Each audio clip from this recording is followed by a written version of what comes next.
The Home Secretary has done it again. She has set out a lot of a series of changes, especially focusing on migrants who are seeking for settlement in the United Kingdom. And this series of changes is not just focusing on the ILR, that is the extension of ILR from 5 years to 10 years. But this series of changes are now focusing on migrants who have already been living in the UK, looking at what is their contribution. What have you contributed since living in the UK? Have you been on the workforce? Have you contributed to the national insurance? Have you been paying tax? Are you contributing to society? What is your duty? What were you doing since you were staying in the UK for that length of period? Were you contributing to society? So those are the things they are focusing on. And the rationale for focusing on these major issues, because there is a lot of turnout of migrants now entering in the UK, and majority at the moment are on the benefit system, claiming benefits for unnecessarily. People are out there working very hard, paying to society, paying their NI, paying their taxes, and then these migrants will come here claiming this benefit when they have the opportunities, the chance to work. So those are the things they're going to look at to see what have you contributed to society before you can earn your indefinite leave to remain at the end of your visa term. So you have to contribute to society. Those are the things they will now look at in order for you to earn your indefinite leave to remain. Before the Home Secretary make this announcement, the Prime Minister has already announced that they're going to introduce a digital ID card so that they can be able to tackle all illegal migrants entering the UK, because a lot have been entering the UK claiming for unnecessarily benefits. So now looking at all these changes, what if your path to your permanent settlement in the UK now got longer or even harder in this 2025? Because now the reform is not just focusing on the length of stay for you to earn your ILR. Now the reform is now focusing on what is your contribution to society? What have you been doing since you have been living in the UK waiting for your ILR? So in today's video, I'm going to walk you through step by step what are these changes and what you need to do if you're on the route to get your indefinite leave to remain. But before we go through these changes, let's go back a few years ago, because a few years ago for many of us, the goal was very clear. That is, you come to the UK, you get your visa, you work very hard, you have a clean record, contribute to society, and the visa you entered with is a qualifying visa entry route. You are qualified to have your ILR after the 5 years period. That one, everybody knows about it. And that 5 years period was very promising. It allows people to stay by the rules as well as making sure that they have a clean record for them to earn their ILR. But now things are changing, because since May this year, the government has already made a major changes called the white paper. Because according to the white paper, it stated that the government is trying to restore and regain control over their immigration system. So now, instead of the 5 years for the ILR, this has been extended to 10 years. So not just only that, now they are focusing on what have you contributed to society whilst living into the system. And not just that, you're earning settlement as well in the UK. So what are these earned settlements that you must have in order for you to be qualified to have an indefinite leave to remain? Let's go through them. The first one is you have to be in an consistent workforce. That means you have to work, paying your national insurances, not claiming benefits. You have to have a high standard of English, a clean criminal and immigration record, and also giving back to your community. That is, even if you're not working, at least have a voluntary work. Make sure you keep record of that. Maybe you're not on the workforce, or maybe you don't have the qualification to go to the workforce, but what are the voluntary work you have been doing whilst living in the UK? So those are the things they're going to look at to see what have you done, what have you give back to the society before they can classify you as eligible enough for an ILR. So another major shift as well is not just all this, another major changes towards your path to get your ILR it's not only all these changes, but also it's about your English language. Before, it used to be when you pass your B1 level English and knowledge test, that is okay, you're qualified for an ILR. Now the changes are not just B1, you have to pass the B2 English and knowledge test as well. So now let's just define between what is B1 and what is B2 mean. B1 is an intermediate English, which is currently required for ILR and citizenship. You can understand everyday conversation and work discussion, handle most situations when traveling or living in the UK, or write simple connected text, example, emails or forms, etc., or speak about a familiar topic, which is work, family, or life experience. So an example is you can have a clear conversation with your manager or a GP appointment without needing an interpreter. So now let's look at the B2. What does it mean? Which is now the new requirement for you to earn your ILR. So what does it stand for? It means that you have to understand complex ideas and details to text, and you have to express yourself more fluently and as well as spontaneously, and debate or discuss opinions with confidence, and also have the knowledge to write report, letters, and essays with good grammar. So this is now the new requirement. And thirdly, what you need to know at the moment, currently, the government is really looking into people who are claiming benefits, those who are on benefits.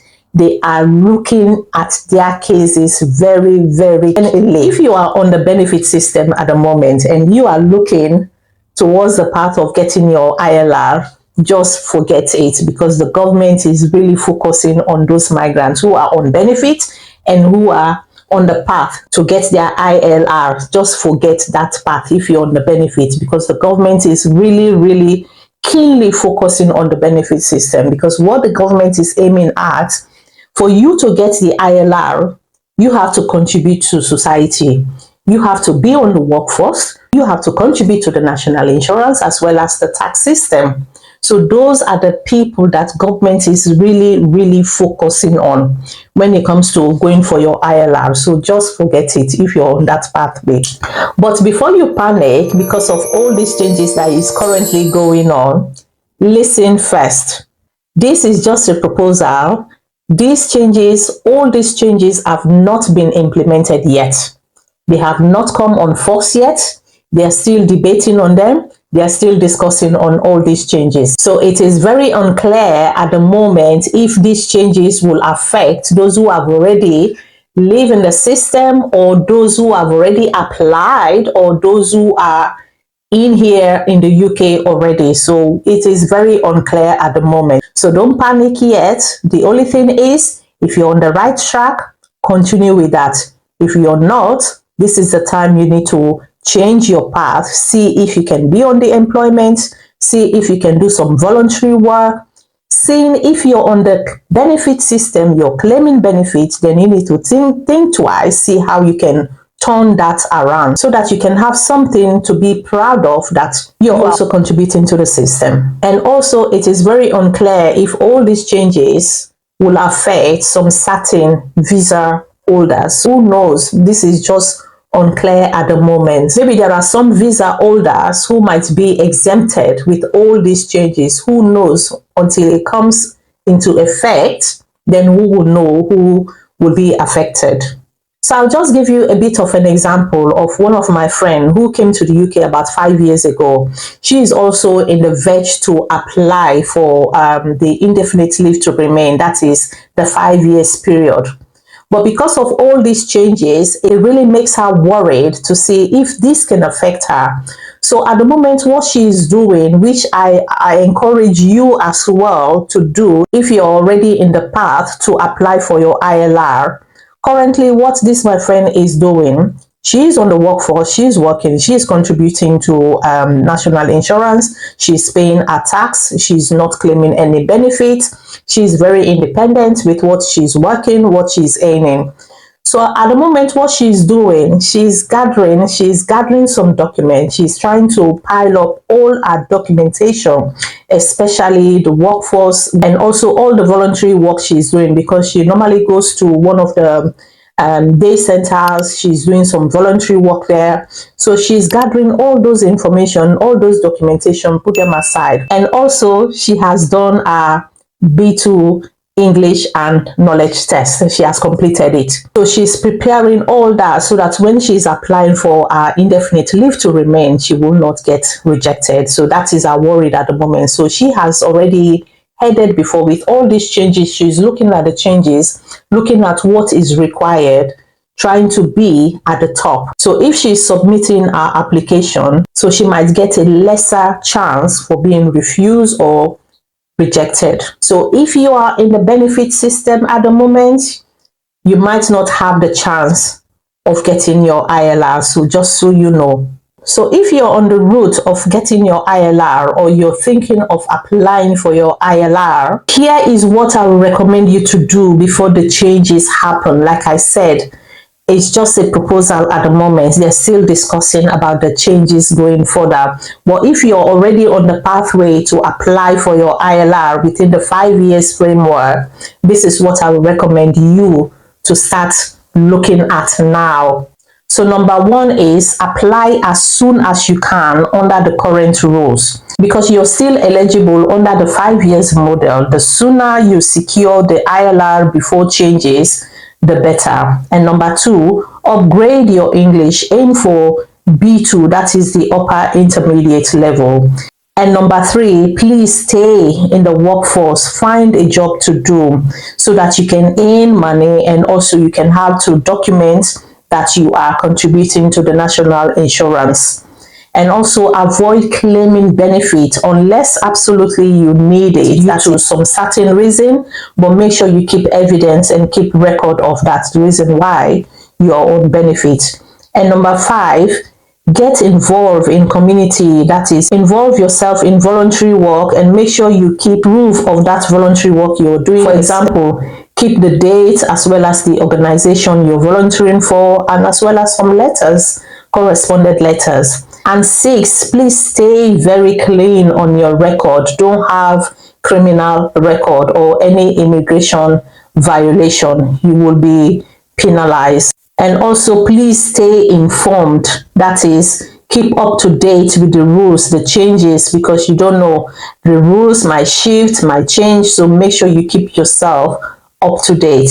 And number eight, make sure you consult an immigration lawyer so that you will understand your personal circumstances and also the strategies, because sometimes the circumstances that you're in or the type of visa you have, you might need a legal advice from an immigration lawyer who will be able to show you or lead you the pathway. So if you follow this path, this might help you or increase your chance of getting your ILR when you make that application. Despite all these changes, all these reforms have not been implemented yet, but just so you know, the path to get your ILR is getting very harder and very difficult at the moment. So stay in the right path. Make sure you follow all these rules for you to increase your chance of getting your ILR. I hope this video gives you clarity of what is coming for ILR, that is now and beyond. So if you're in that situation, as long as you go through this path, get yourself prepared, even though the changes have not been implemented yet. But if you plan ahead, you prepare yourself before the changes happen, this will make a massive difference. So if you find values on today's video, please don't forget to give it a like, and also please don't forget to share this video so that it will reach someone who really needs to hear this message. And please don't forget to subscribe to this channel so that you won't miss out any of my next upload. Thank you for watching, and good luck on your settlement journey. I'll see you on the next.